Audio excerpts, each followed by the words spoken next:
Hey, all of us are close friends, and I'm so grateful that you passed through. So yeah, there's this number that has just, I think it's a lady. Wana, mommy, hello. No, mommy, hi. Hello, mommy, on WhatsApp. Mommy, hi, dear. And when she does that, I also reply. I respond, and it's been on and on off for some time. So recently, I just decided to initiate conversation. Okay, and when I did, she poured out. And what she told me, what we discussed, I want to discuss with you. Okay, her husband, they've not been married for so long, and all of a sudden, the husband has started. To her, it's all of a sudden because she's now found out, and they're gonna start cheating. And he's not even. Before he was trying to hide it, but now he doesn't care anymore. He doesn't care whether she finds out or not, and she's wondering what should she do. You see, I've addressed this countless times on other videos, but you see, people come to me with these things, and so I feel they need to be addressed. So what you should do, and do not go confront the other ladies like this. No, you are way above that. It's your husband or your wife who has decided to frolic in the mud. Don't go following them. They have thrown down their integrity and their dignity. In the union, they have disregarded their vow. It's a shame. Others also said that I also do the same thing to him so that he knows how I feel. Don't do that. It is his problem, his headache, and he's going to have to face what he has done.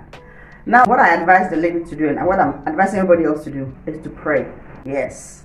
A lot of people, when we say pray, they think we are just being religious fanatics. We are not religious fanatics. We know what we're talking about. Spirits are real, and some of these things, they they are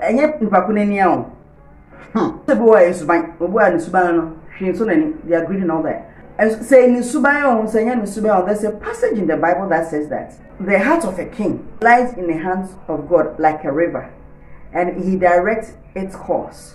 What you have to do first of all, and sometimes because you are feeling pained and bitter. I have a friend who went through a similar situation, and we advised her to pray. She was like, how can I pray for a man like this when I'm bitter? I'm very bitter. I can't pray. You have to pray. And this prayer I'm asking you to pray just so that God will take the heart of your husband and direct it to your cause. Direct it in your favor, because you have a love covenant with him. Especially if you have children. You have a love covenant with him, and he owes it to you to be faithful to you. He owes it to you to have his attention directed towards you, because as it is, his attention is divided between you and the other lady, because sex is binding. So they're basically say, because they've had sex, and so then the some connection there. If it's not for casual sex, that's some connection there, you begin to defend the other person against you, and that will even be more devastating to you. People do things to get people's attention. In your case, go to God and pray. Pray with passion. Pray with earnestness. Earnest, because the Bible says in James 5 that the earnest prayer of the righteous person availeth much. When you read the Amplified Version, it says it makes tremendous power available. So use that power to steer the heart of your husband towards you. It works. This thing I'm saying, it takes a certain one who has courage, a certain one who wants to see that the marriage is working. And not the wedding or the marriage, especially also if you have children. You want to make sure that they are stable, there's stability in the house. Everybody has the rights and the ability to leave any nonsense relationship, because the Bible says that all things are permissible. The caveat is that they are not profitable. But because there are kids in the union, and in this case, this woman's case, she has no kids, but she loves her husband and she doesn't want home to break. So you pray. Pray, go on your knees and pray, and collect his heart towards you. You have the right, because he has a vow with you, a love covenant with you. He's your husband. Ah, damn it.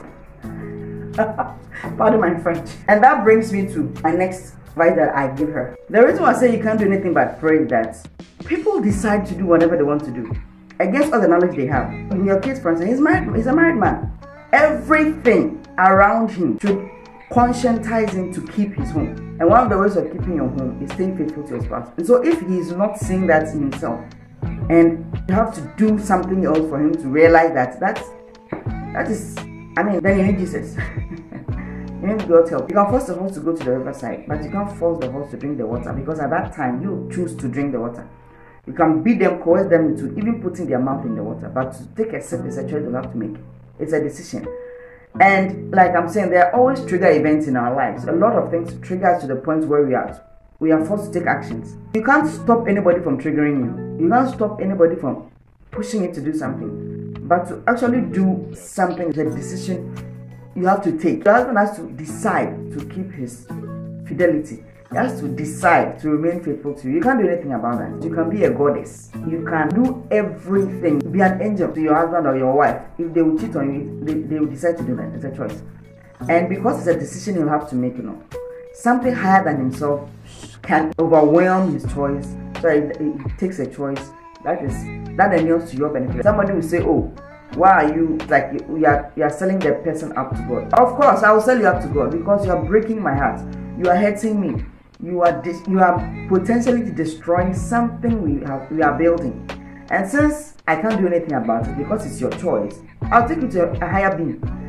Say, under normal circumstances, you take them to see parents, right? Take them to see somebody who's older, counselor, a pastor, to talk sense into the person. So I advise you to talk to someone who's higher than all these ones. An authority who's higher. That's God. He's a God of all spirits, and he can handle the case better.